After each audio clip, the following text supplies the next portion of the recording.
Welcome to CSP 383, Chapter 11, Instructional Procedures. We start with some assumptions. Students with developmental disabilities first should have access to the same curriculum as others, but they don't learn well incidentally, so that means they don't learn well just watching other people do things, but they do respond and make progress with explicit instruction. Here's how we organize instruction. We can teach isolated or what we call discrete skills, where we say, okay, here are the 3 skills this child's having trouble with, and so I'm just going to teach those skills separately. We can do integrated or naturalistic skill teaching, where we teach things within a context of some other activity. We can teach thematically, which means that we look at clusters of content, like let's teach about Mexico, and in the process of teaching about Mexico, we'll teach reading. Or we can do units or cross-discipline instruction. So when we do units, we're going to be having math and reading and language skills all embedded into one set of instruction. One of the things we do to help kids who don't learn well incidentally is we set up our classroom in a way that allows them to remember what it is they're supposed to be doing. So we put visual cues and structures in the room. So there are places in the room that tell me the steps to do certain things. We give the kids personal schedules so that they know that this morning these are the 5 things that you need to get done before break. These are the 3 things you need to get done before lunch. Permanent prompts. Permanent prompts are things that we have up on the wall that remind us, things like class rules, things like here are the steps that you need to go to turn in your papers, labels in the room. All those remind kids of how the classroom is arranged and what our rules and procedures are. We can have work systems, and so by work systems what we mean is that there are certain routines that we have for this is the way we always do this. And so if, for instance, in my math class, every day you come in, you go back, you get your folder, you do the icebreaker in the folder, and then you do your word problems, and then after that we're going to have math drill. We do that the same every day, and then that way the kid knows what the drill is. And then transition areas, places where a kid can go in between activities. So if we're going to do word problems first, then we're going to do drill. He's finished with his word problem, where does he go? And he needs to know where that place is and what he's supposed to do there while he waits. Another thing that we do in instruction for kids with intellectual disabilities is we think about the stages of learning something. So an acquisition stage, what I'm doing is I'm learning something for the first time. So the goal with acquisition is to get the kid to the point where he's able to get 75 to 90% accuracy on a skill. Fluency combines skill plus accuracy plus speed. And so with fluency, I not only am going to get 90% accuracy, high accuracy, but I'm also going to be able to do it quickly. So when I'm teaching for fluency, then I'm going to be timing the child. And so, for instance, he may have to do 100 math problems in 3 minutes with 90% accuracy. For it to be fluency, it has to be high accuracy, above 90%, 90 or above, and it has to have a time element. Generalization is transfer of training. That means that I'm going to train them so that one skill that they're going to use, they can use in another setting or with a different set of materials. And then maintenance means that I'm going to cycle skills back. And so if we covered a particular skill the 3rd week of school, then 3 weeks later I'm going to bring that skill up again. And then 3 weeks after that I'm going to bring it up again. But I'm going to keep cycling the skills so that we're reviewing things that we've already mastered so that we continue to use to have that skill. You know the old saying, if you don't use it, you lose it. And that's true for kids with intellectual disabilities. Okay, so now we're going to look at some specific instructional techniques that we use for kids with intellectual disabilities. The first one is called task analysis. What we do is when we're teaching a skill, we look at what a person without a disability would do, and then we look at where the training points might be for the kid with a disability. So we're doing safety, and so what we're doing with safety is we're saying what we want the person to do is to take action when they hear a fire alarm. So what do we have to do? Well, first thing we have to do is distinguish between alarms. I've got to be able to identify a fire alarm. I've got to identify a pre-alarm. Then I've got to take my correct action. I've got to evacuate safely, or I have to decide to stay where I am. And then, if I'm going to evacuate, I have to know how to use this fire exit. I have to know what route to follow and how to follow the emergency route. And so, for task analysis, what I've done is I've looked at all the steps that are there, and then I'm going to train each one of those steps. Okay, another skill we use is what we call chaining.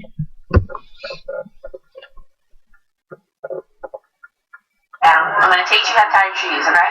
All right, we're going to do one step at a time, and then you're going to show me that step back, okay?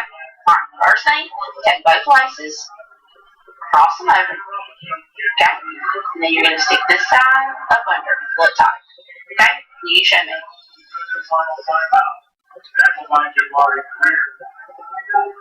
Good deal. Okay, so we got to this point, so we're going to take a loop in this hand, this other one. We're going to go around, okay? So we'll follow that direction there.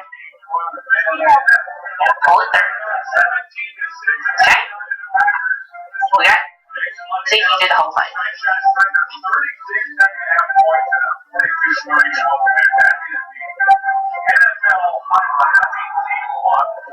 Good job!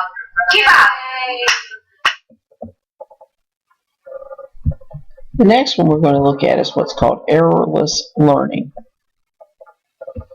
If you worry that students are learning the wrong information or behaviors, try using errorless learning techniques. The technique uses a hierarchy of prompting.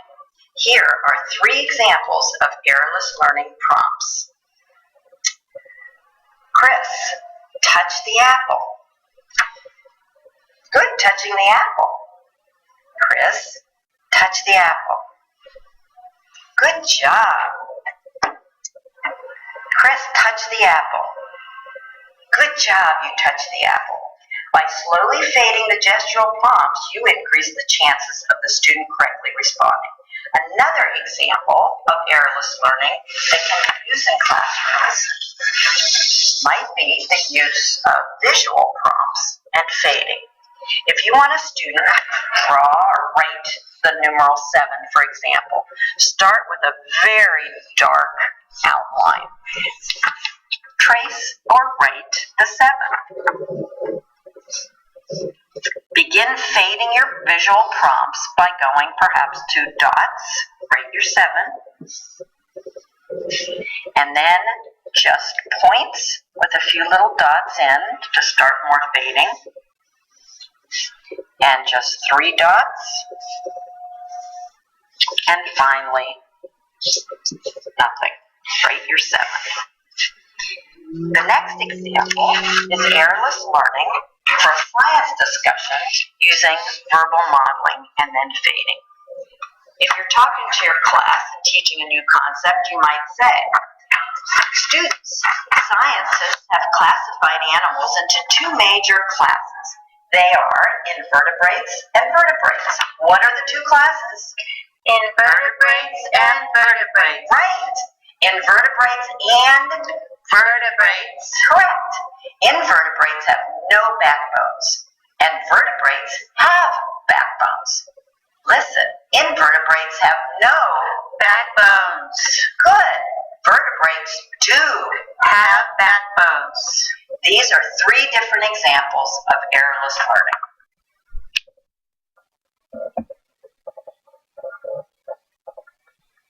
Okay, now we're going to look at a technique called match to sample.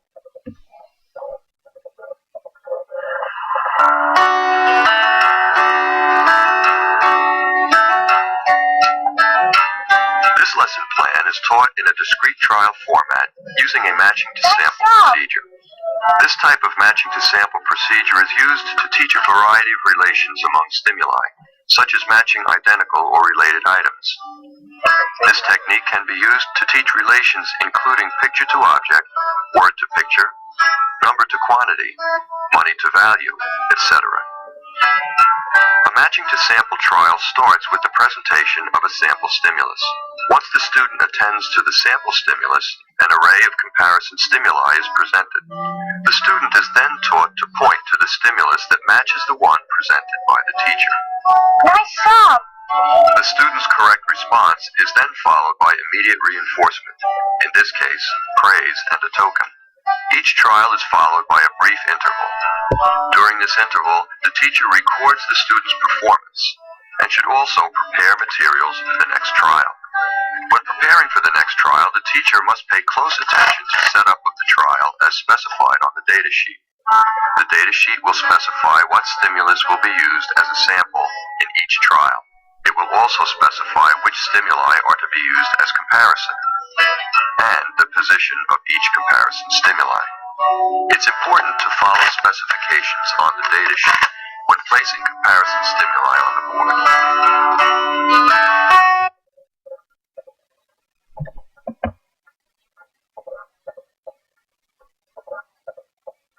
Okay, and then we're going to look at discrete trial training.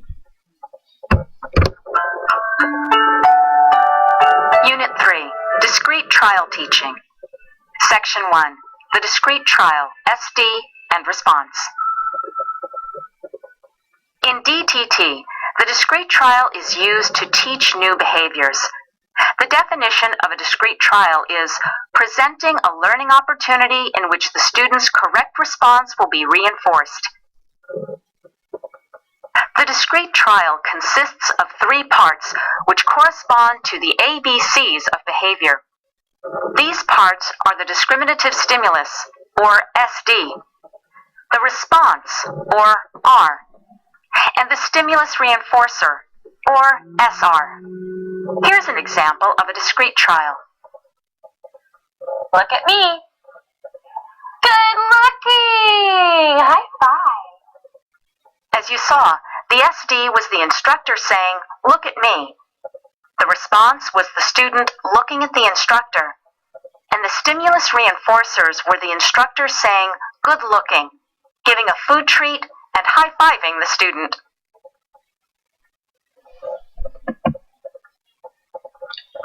We have what we call a prompting hierarchy, and that prompting hierarchy is that the least intrusive prompt is a natural cue, so something that just occurs in the environment. The next most intrusive is a gesture, then verbal, then visual or picture, then a model, then a physical full, and then a full physical. So when we're using prompting, we can either do most to least, where we start with a full hand-on-hand prompt and then move less and less as the child gets it, or we can start with the least prompt and move to the highest prompt. The advantage of going from least to most is that when you go from least to most, you're allowing the child to develop the skill without you forcing them to it. So the last thing we have to say is about behavior. Behavior is learned. Misbehavior is an error. Punishment doesn't teach appropriate behavior. And most human behavior is an attempt to seek or avoid something. So to change behavior, you can change the setting, you can teach new skills, or you can change consequences. Here are your study questions.